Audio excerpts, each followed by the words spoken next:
আমি আপনি যাতে সফল হতে পারি, পৃথিবীর সমস্ত মানুষ যাতে সফলতার মানদণ্ডে সেই দিনে দাঁড়াতে পারে সফলভাবে, এই জন্য আল্লাহ তাআলা আগে মউতকে দিলেন। জি, অন্য কোনো কারণ নেই, এটাই হলো কারণ, যাতে করে আগে মউতকে আল্লাহ তাআলা এই জন্য সৃষ্টি করেছেন। আল্লাহ রাব্বুল আলামিন এই আয়াতের শেষ অংশে বলছেন কি, বিসমিল্লাহির রহমানির রহিম। আল্লাহ রাব্বুল আলামিন বলছেন, আল্লাযী খালাকাল মাউতা ওয়াল হায়াতা লিয়াবলুয়াকুম আইয়ুকুম আহসানু আমালা, যাতে করে তোমরা উত্তম আমল করতে পারো, উত্তম আমলের ময়দানে আমল করতে পারো, দুনিয়াতে ভালো ভালো কাজগুলো করে তোমরা আখিরাতে সফল হতে পারো। এই জন্য আল্লাহ রাব্বুল আলামিন আপনাকে আমাকে সকলকে সফলতার মানদণ্ডে নিয়ে আসার জন্য আল্লাহ সুবহানাহু ওয়া তাআলা তিনি আমাদেরকে মউতকে আগে দিয়েছেন, মউতকে আগে সৃষ্টি করেছেন, তারপরে হায়াতকে সৃষ্টি করেছে।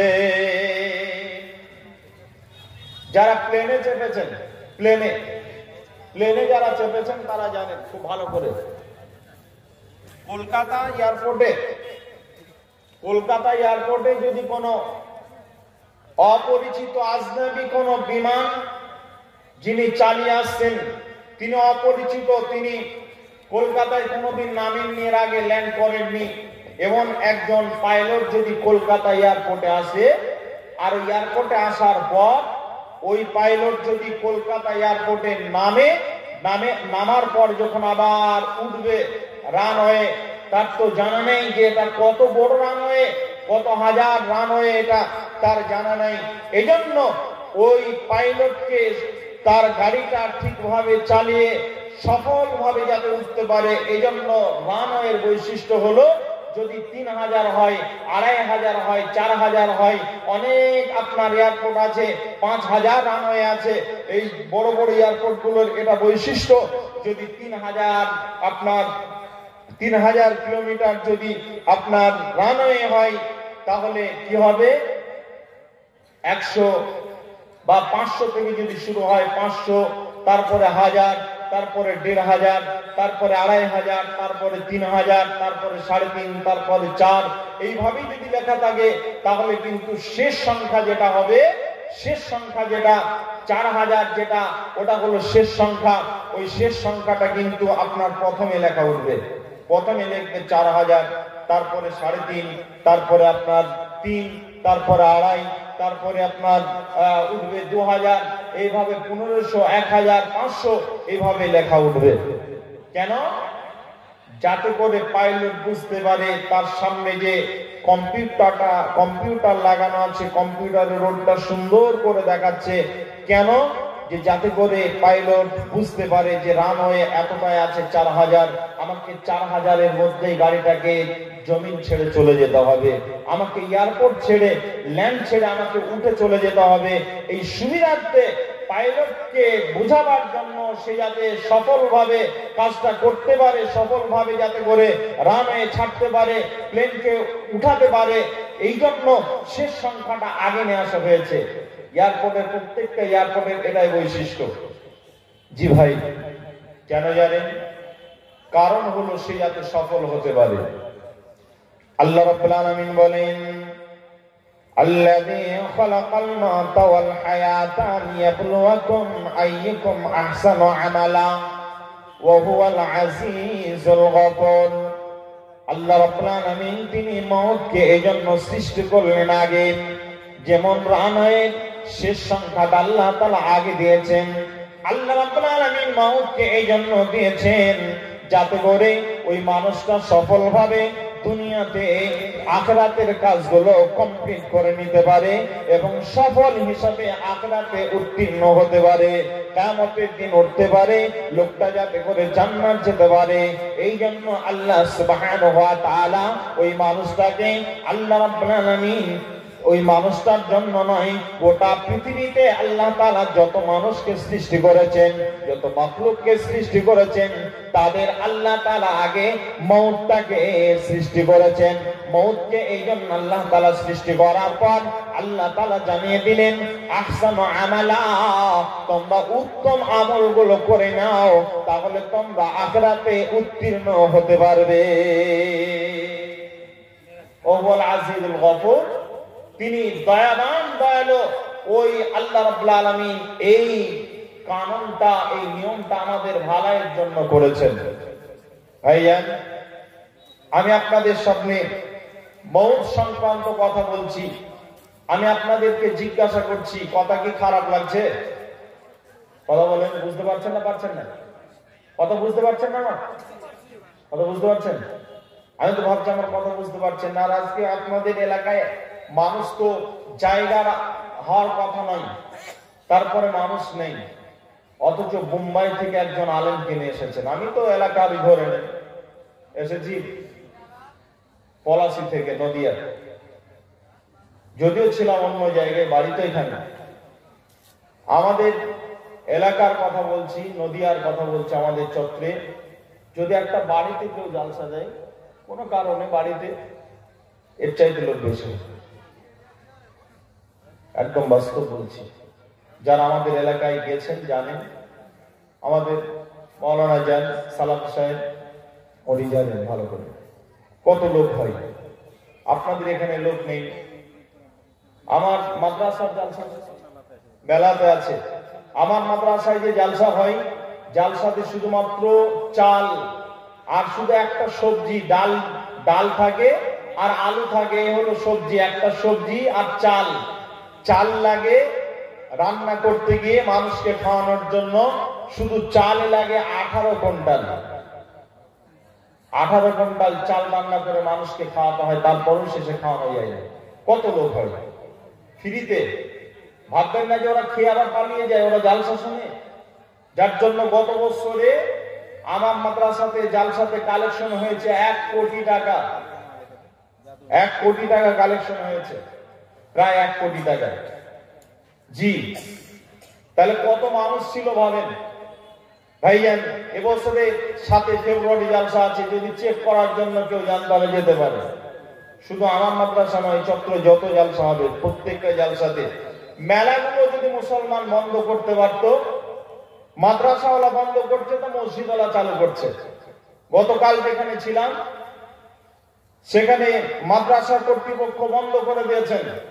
ওই গ্রামের একটা মসজিদের কিছু ছেলে, যুবক ছেলে, তারা কমিটি আছে, তারা বলেছে চল আমাদের ওখানে বাগান আছে 1 কিলোমিটার 1.5 কিলোমিটার দূরে, ওই বাগানে তোদেরকে বসাবো। খবর দিয়ে দিয়েছে, বাগানে বসিয়েছে। কারো কাছ থেকে 2000, কারো কাছ থেকে 2500, কারো কাছ থেকে 5000 টাকা নিয়েছে। কি চলছে দুনিয়াতে! এজন্য বলছি, যদি মওতটা মানুষের ব্রেনে ঢুকে যেত, সাবজেক্টটা কি, মরতে হবে একদিন, তাহলে ভালো কাজ কিছু করি, তাহলে মানুষ এই অন্যায়গুলো করতো না। জি ভাই, চলুন। আল্লাহ তাআলা মওতকে এইজন্য আল্লাহ রাব্বুল আলামিন সৃষ্টি করেছেন। আল্লাহ তাআলা বলেন, বিসমিল্লাহির রহমানির রহিম, কাইফা তাকফুরুনা বিল্লাহি ওয়া কুনতুম আমওয়াতান ফাআহইয়াকুম সুম্মা ইউমীতুকুম সুম্মা ইউহয়ীকুম সুম্মা ইলাইহি তুরজাউন। আমার আল্লাহ বলেন, কাইফা তাকফুরুনা বিল্লাহ, কি করে তোমরা আমার সঙ্গে আমাকে অস্বীকার করো। কাইফা তাকফুরুনা বিল্লাহ, কি করে আমাকে অস্বীকার করো। আল্লাহ রাব্বুল আলামিন বলছেন যে আল্লাহ তোমাকে এত সুন্দর করে বানালেন, তোমার অস্তিত্ব ছিল না, এরপর আল্লাহ তাআলা অস্তিত্ব দান করলেন। এরপরে সে আল্লাহকে তোমরা কি করে অস্বীকার করো। মানুষ যখন খুব রেগে যায়, যখন রেগে যায়, কোন মানুষের সঙ্গে ঝগড়া হচ্ছে আপোষে, তখন রেগে যায় যে কি বলে, মরতে তো হবে একবার, তোকে দেখবো তারপর আমি মরবো, তোকে মারবো তারপরে মরবো। বলে কি বলে না? বলে কি বলে না? বলে। কথাটা ঠিক বলে না ভুল বলে? বলে। কথাটা ঠিক বলে না ভুল বলে? ভুল বলে। জি ভাই, ভুল বলে। মৃত্যু একবার না 2 বার? মৃত্যু একবার, বলছেন একবার, মৃত্যু 2 বার। কেমন?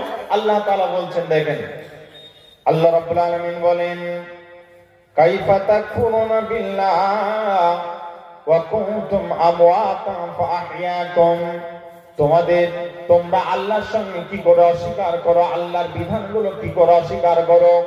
আল্লাহ রাব্বুল আলামিন যে সমস্ত অস্তিত্বগুলো তোমাদেরকে দিয়েছেন। তোমাদের অস্তিত্ব ছিল না।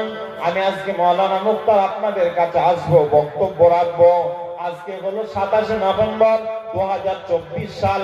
27 নভেম্বর আমি আপনাদের এখানে আসবো। এখানে এসে আমি আপনাদের কারোর বাড়িতে খাবো। আর এই স্টেজে এসে 9টার সময় 9:15-20 থেকে আমি বক্তব্য শুরু করব। 10টা বাজছে, 10টার সময় আমি বক্তব্য রাখবো। এটা আমি জানতাম না, আপনারাও আমাকে চিনতেন না, আপনারা কেউ জানতেন না। আজ থেকে প্রত্যেকটা মানুষ আপনারা আপন আপন ডেট অফ বার্থ দেখে নেন। আমার ডেট অফ বার্থ হলো 5/10/1992। তারও আপনার 10 বছর বা 5 বছর আগে যদি আরো পিছিয়ে যায়, আপনারা প্রত্যেকের ডেট অফ বার্থটা একবার খেয়াল করেন। সেখান থেকে একটু পিছিয়ে যান, 5 বছর 10 বছর পিছিয়ে যান। আপনার অস্তিত্ব ছিল দুনিয়াতে। আপনার মা আপনাকে চিনত যে আমার একটা ছেলে আব্দুল্লাহ বলে পৃথিবীতে আসবে। এখানে যতগুলো মানুষ আছেন, যতগুলো মানুষ এদিক ওদিক ঘুরছেন, আওয়াজ শুনছেন, নারী পুরুষ সকলকে বলছি, প্রত্যেকটা মানুষের যে ডেট অফ বার্থ রয়েছে, এই ডেট অফ বার্থের চাইতে আর যদি আপনি পিছিয়ে যান, আপনার ওই টাইমটাতে আপনার কি জানা ছিল আমি পৃথিবীতে আসবো? বন্ধুরা আমার, আমি জানতাম না যে এখানে এসে বক্তব্য রাখবো। আমাকে আপনারা কেউ চিনতেন না। এমনকি যে মায়ের গর্ভে আমি জন্মগ্রহণ করেছি, যে মায়ের পেটে এসেছি, মা জানতো না। যেই দিনে মা এবং আব্বার উভয়ের ক্রসে, উভয়ের সংস্পর্শে যেদিনে আমার মায়ের পেটে নিয়ে এলাম, একটা নাপাক পানি আকারে এলাম, ওই পানি থেকে আল্লাহ তাআলা রক্তপিণ্ড তৈরি করলেন। এবার মা বুঝতে পেরেছে আমার পেটে একটা সন্তান আসতে চলেছে। তখন মা জানে না ওই ছেলেটা মুক্তার হবে না ওই ছেলেটা ডাক্তার হবে না ওই ছেলেটা কে হবে, ওটা নারী হবে না পুরুষ হবে, আমার মেয়ে হবে না ছেলে হবে, না ওটা কেমন হবে মা জানে না। তার নাকটা এই নাকের জায়গায় থাকবে, চোখটা চোখের জায়গায় থাকবে, না কপালে চোখটা হবে, এটা মা জানে না, পৃথিবীর কেউ জানে না। ওই সময় আমি আপনি কেউ জানতাম না। আল্লাহ রাব্বুল আলামিন আপনাকে আমাকে মায়ের পেটে রাখলেন। মা তখন জানলো একটা অতিথি আমার বাড়িতে আসতে চলেছে, ওই সন্তানটা আমার পেটে এসেছে। এরপরে আল্লাহ সুবহানাহু ওয়া তাআলা মায়ের পেট নামক গ্যারেজের ভিতরে প্রত্যেকটা মানুষকে আপনার মায়ের পেট নামক গ্যারেজের ভিতরে আল্লাহ সুবহানাহু ওয়া তাআলা একদিন নয়, দুদিন নয়, তিনি 9 মাস 10 মাস পর্যন্ত রাখলেন। যদি আজকের দিনে এই গ্রামের জামালপুরের কোন একটা লোক যদি একটা ট্রাকের চাষিস বাহির করে নিয়ে আসে, চাষিস বুঝেন তো না বুঝেন না, চাষিস যদি বাহির করে নিয়ে আসে একটা ট্রাকের, ট্রাক নয় তখন তো ট্রাক হয়নি, একটা 10 টাকা 10 টাকা 16 টাকা 18 টাকা একটা চাষিস নিয়ে এলেন। আপনি নিয়ে এসে শ্রীখণ্ড বাজারে রেখেছেন। রাখার পর মানুষজন জিজ্ঞাসা করছে গাড়িটা কারো, তো বলছে জামালপুরের সেলিম সাহেবের। সেলিম সাহেব কোথায়? ওই তো গাড়ির সামনে। সেলিম সাহেবকে জিজ্ঞাসা করছেন ভাই গাড়ি এনেছেন?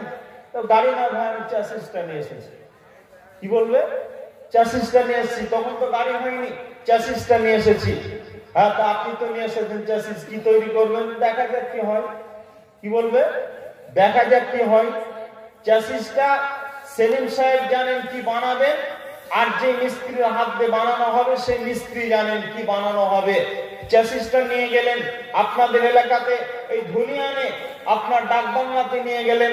নিয়ে যাওয়ার পর একটা কারখানাতে দিলেন, একটা গ্যারেজে দিলেন। গ্যারেজ মালিকের সঙ্গে কথা বললেন, সবচাইতে ভালো মিস্ত্রি আপনার গ্যারেজে কে আছে? নিয়ে আসা হলো। নিয়ে আসার পর এবার ওই মিস্ত্রির সঙ্গে কথা বলছেন, কে না সেলিম সাহেব। কিছু ক্যাটালগ দেখানো হলো, পাতা উল্টে উল্টে দেখানো হলো, এটা এত টাকা খরচ, দেখেন কেমন লাগছে। একটা একটা করে উল্টে উল্টে দেখালেন। সব দেখার পর এবার সেলিম সাহেব বলছেন এটা আমার চয়েস হলো। কি বানাবেন? যদি বাস বানান তাহলে বাসের কিছু আপনার বাসের কিছু নমুনা দেখাবে, কিছু ক্যাটালগ দেখাবে। ট্রাক বানালে পারে ট্রাকের কিছু ক্যাটালগ দেখাবে। সেই ক্যাটালগ গুলো দেখে যেটা চুজ করবে মিস্ত্রি সেটাই বানিয়ে দেবে। একটা চুজ করলেন সেলিম সাহেব যে আমি এটা বানাবো। এবার সেলিম ভাইকে বলছেন যে আপনি এটা বানাবেন, সময় লাগবে প্রায় 3 মাস। কয় মাস? 3 মাস। 2.5 মাস পর উনি চলে গেছেন, দেখছেন বডিটা খারাপ হয়ে গেছে, এখনো রংগুলো করা হয়নি, সুন্দর করে রংটা এখনো লেপা হয়নি। আল্লাহ রাব্বুল আলামিন ওই সেলিম সাহেবের গাড়ি যেমন সুন্দর করে 3 মাস পর যদি যান তাহলে একটা সুন্দর ট্রাক ওনাকে উপহার দেবে। কে না, গ্যারেজ মিস্ত্রি তার হাতে গ্যারেজ মালিক তুলে দেবে, সুন্দর একটা ট্রাক তার হাতে তুলে দেবে। এই নেন আপনার ট্রাক, কত সুন্দর হয়েছে। সেলিম ভাই বলবেন আমার গাড়িটা খুব সুন্দর হয়েছে। যে দেখবে যদি আপনার এই শ্রীখণ্ড বাজারে নিয়ে সেবা রাখে, বলবে ট্রাকটা কার, এত সুন্দর নতুন ট্রাক। সবাই বলবে কার এত সুন্দর ট্রাক। তখন লোকেরা জিজ্ঞাসা করার প্রতি উত্তরে আসবে কি না, এটা সেলিম সাহেবের ওই চ্যাসিসটা এখন ট্রাক হয়ে গেছে। বন্ধুরা আমার, মায়ের পেটে আমি আপনি ছিলাম, কতদিন ছিলাম মায়ের পেট নামক গ্যারেজের ভিতরে? কতদিন ছিলাম না? আমি আপনি 9 মাস 10 মাস ছিলাম। আল্লাহ রাব্বুল আলামিন মায়ের পেটের ভিতরে আমাকে আপনাকে ওই গ্যারেজে আল্লাহ আমার হাতকে বানালেন। যেখানে হাতটা যত সুন্দর তৈরি করা যায় ওরকম সুন্দর করে আল্লাহ তাআলা হাত বানালেন। হাতটা বানানোর পর যদি কবজা পর্যন্ত না থাকতো তাহলে হাতের অস্তিত্ব থাকতো না, হাতটা মানাতো না, হাতের কাজ আমরা পেতাম না। এই জন্য আল্লাহ রাব্বুল আলামিন আঙুলগুলোকে বানালেন, হাতটাকে সুন্দর করে বানালেন। 2 হাত বানালেন, পা বানালেন, আমার মাথা বানালেন, আবার নাক মুখ যেখানে যেটা দেওয়ার সেখানে পার্টস গুলো সুন্দর করে আল্লাহ রাব্বুল আলামিন মায়ের পেট নামক গ্যারেজের ভিতরে আল্লাহ সুবহানাহু ওয়া তাআলা সুন্দর করে বানিয়ে দিলেন। এবার বানানোর পর যেই দিনে 120 দিন বয়স হলো আমার আপনার, যেই দিনে মায়ের পেটে 120 দিন বয়স হলো, ওই দিন আল্লাহ সুবহানাহু ওয়া তাআলা রূহ ফুঁকে দিলেন। একটা আপনার আত্মা এসে, একটা প্রাণ এসে ওই শরীরের মধ্যে ঢুকে গেল, ওই খাঁচার মধ্যে ঢুকে গেল, ওই গাড়িটার মধ্যে ঢুকে গেল। আল্লাহ সুবহানাহু ওয়া তাআলা যখন ওই রূহটা ফুঁকে দিলেন, রূহটা ফোঁকা মাত্রই সুন্দর করে সঞ্চারিত শুরু হলো। মা বুঝতে পারলো আমার পেটের বাচ্চাটা জীবিত আছে। তার আগে পর্যন্ত কি ছিল? বাচ্চাটা পুতুল আকারে ছিল, একটা স্ট্রাকচারই ছিল, মানুষের স্ট্রাকচারই ছিল। তখন সে জীবিত ছিল না মৃত্যু ছিল? মৃত্যু ছিল। তার আগে পর্যন্ত 120 দিনের আগে পর্যন্ত বাচ্চাটা মৃত্যুই ছিল, সে জীবিত ছিল না, তার কোনো অস্তিত্বই ছিল না। ভাইরা আমার, আল্লাহ রাব্বুল আলামিন এই কথাটাই বলছেন, কাইফা তাকফুরুনা বিল্লাহ ওয়া কুনতুম আমওয়াতান ফাআহইয়াকুম সুম্মা ইউমীতুকুম। রে আল্লাহর গোলামের দল, কি করে আল্লাহকে অস্বীকার করো? যে আল্লাহ রাব্বুল আলামিন আপনাকে মায়ের পেটে, গেরেজ নামক মায়ের পেটের ভিতরে আল্লাহ রাব্বুল আলামিন আপনাকে নাক নকশা দিয়ে যেখানে যেটা বানানোর আল্লাহ তাআলা সেভাবে আপনাকে বানালেন। এত সুন্দর করে বানানোর পর আল্লাহ রাব্বুল আলামিন আপনাকে এত সুন্দর করে বানানোর পর আল্লাহ সুবহানাহু ওয়া তাআলা ওই মৃত্যুর ভিতরে আল্লাহ রাব্বুল আলামিন আত্মাকে দিয়ে, একটা প্রাণীকে দিয়ে, একটা আপনার ইঞ্জিনকে ওই শরীরের ভিতরে প্রবেশ করিয়ে এবার ওই গাড়িটা সঞ্চালিত শুরু হলো। মায়ের পেটে নাতি মেরেছি, নড়াচড়া করেছি, আমরা সেই দিনে অনেক রকম নড়াচড়া করেছি। পৃথিবীতে আসার পর আল্লাহ রাব্বুল আলামিন আপনাকে একদিন 2 দিন করতে করতে আল্লাহ সুবহানাহু ওয়া তাআলা আপনাকে 60 বছর 70 বছরের একটা জিন্দেগি দিলেন, একটা সময় দিলেন, একটা আয়ু দিলেন। আল্লাহ বললেন এই মায়ের পেট থেকে যে গাড়িটা তুমি নিয়ে এলে, ওই গাড়িটা নিয়ে এবার তোমরা চলো ওই মৃত্যু